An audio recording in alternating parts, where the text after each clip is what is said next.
Mr. President, as I rise to give this maiden speech in our chamber, we all know that we are living in very difficult times. Our current economic crisis has only accelerated problems that have been growing for years.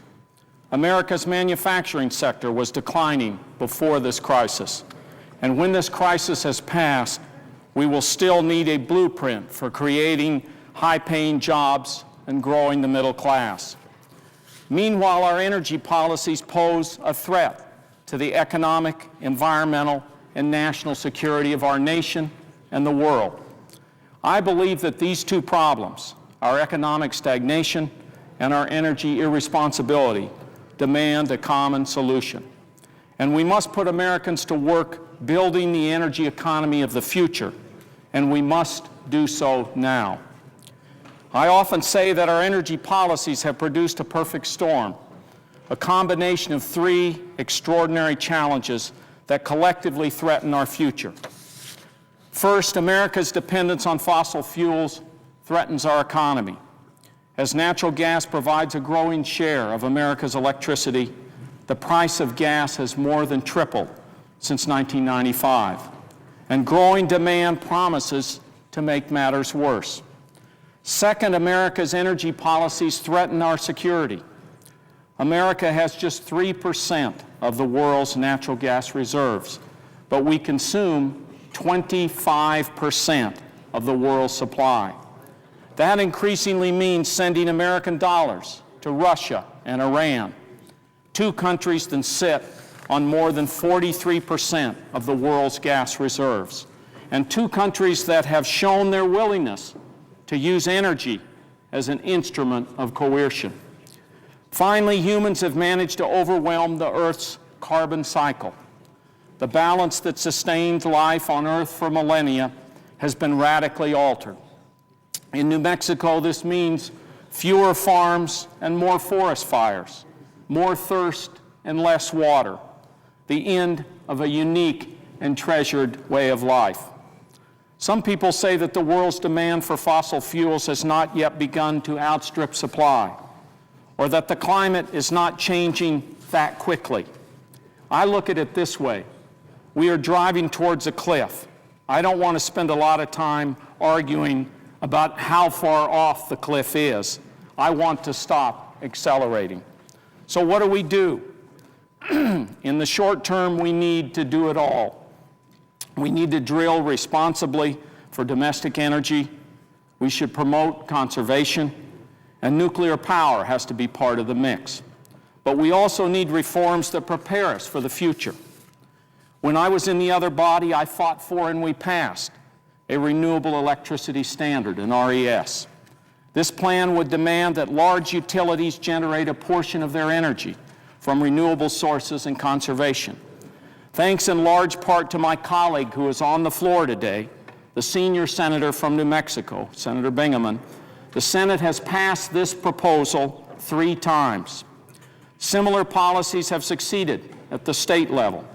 In fact, 28 states have renewable standards, including my home state of New Mexico. But a national RES has never become the law of the land. It's time for Congress to make it so. There are many reasons to support this plan. To start, it's good for consumers.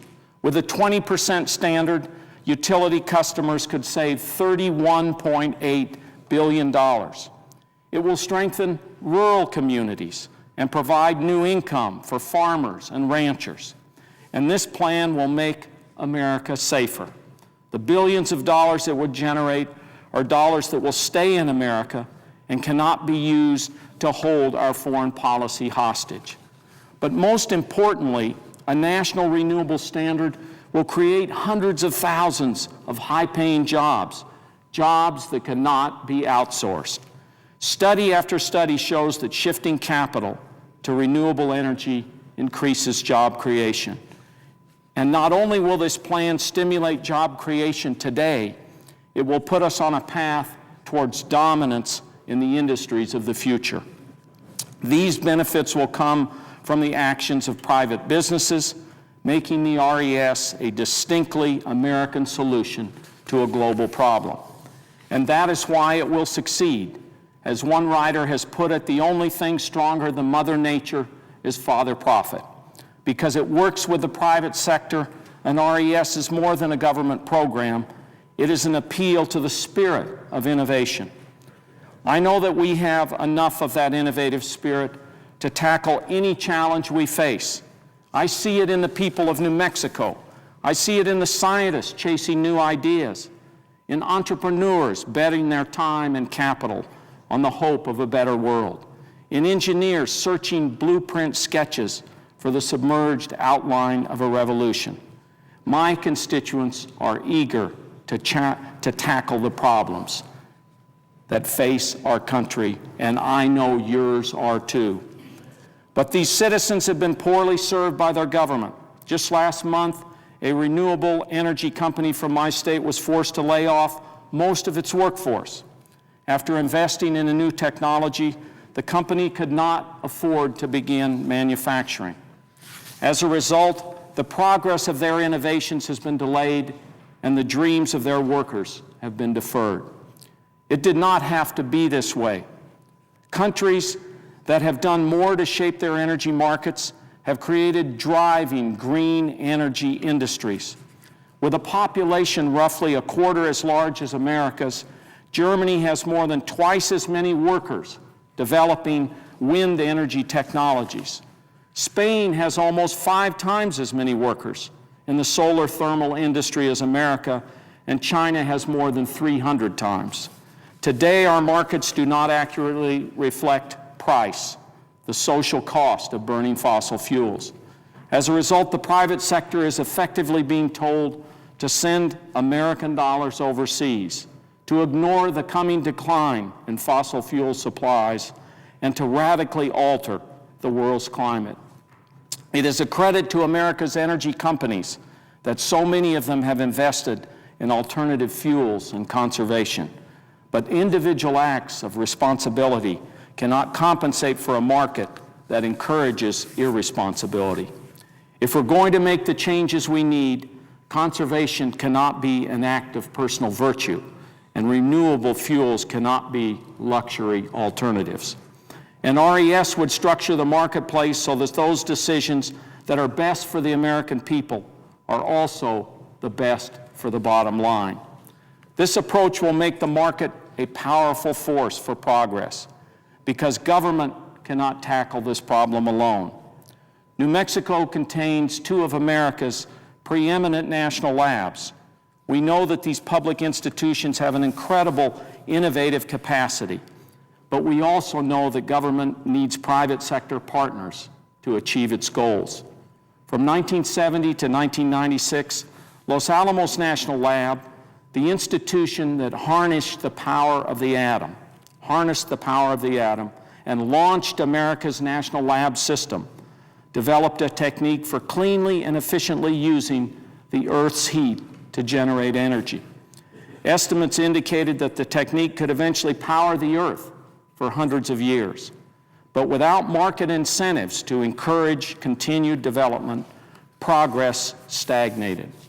Only recently have American businesses rediscovered the geothermal technologies this country pioneered. Because our markets don't appropriately value renewable energy, we lost more than a decade while the world raced ahead. America cannot afford to let another country become the world's green energy leader. Someday soon, green energy will no longer be an alternative. It will be the standard.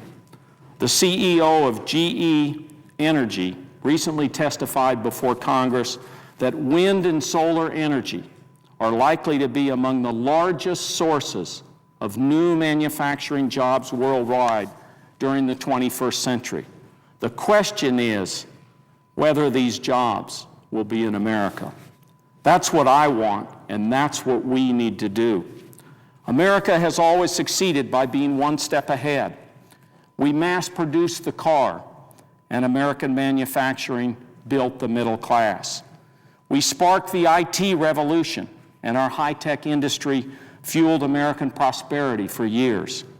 Today, being one step ahead means developing the green energy economy of the future before anybody else does. The challenge is huge, but so is the payoff if we succeed. A stronger economy, a more secure future, and a chance to reclaim the mantle of world leadership. By the force of our example and the unmatched capacity of our people, it is clear that these are difficult times. I devoted this speech to a proposal I believe will allow us to meet these difficulties head on and to emerge a safer, stronger, more prosperous nation. I believe the American people are ready for change, and they're ready for the change that this plan represents. It's up to us to rise to the challenge. Should we do so, and I am confident we will remember today as a time when America again turned a global threat into a national opportunity. We will remember the day when our government set free the power of American industry to tackle one of the world's toughest problems.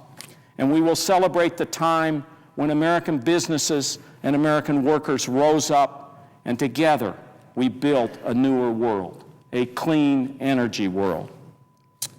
I also want to thank today a number of my colleagues and friends that are here. My cousin, Mark Udall from the great state of Colorado is here. Senator Bingaman, who I mentioned in my speech, who has been a leader on these renewable technologies and has gotten this proposal that we talked about, that I talked about today, has gotten it through the Senate 3 times. I see Jean Shaheen, who's also in my class, Jeff Merkley, Debbie Stabenow, Sherrod Brown, Bob Casey, many members that are here, and I'm grateful for that. So with that, Mr. President, I yield the floor.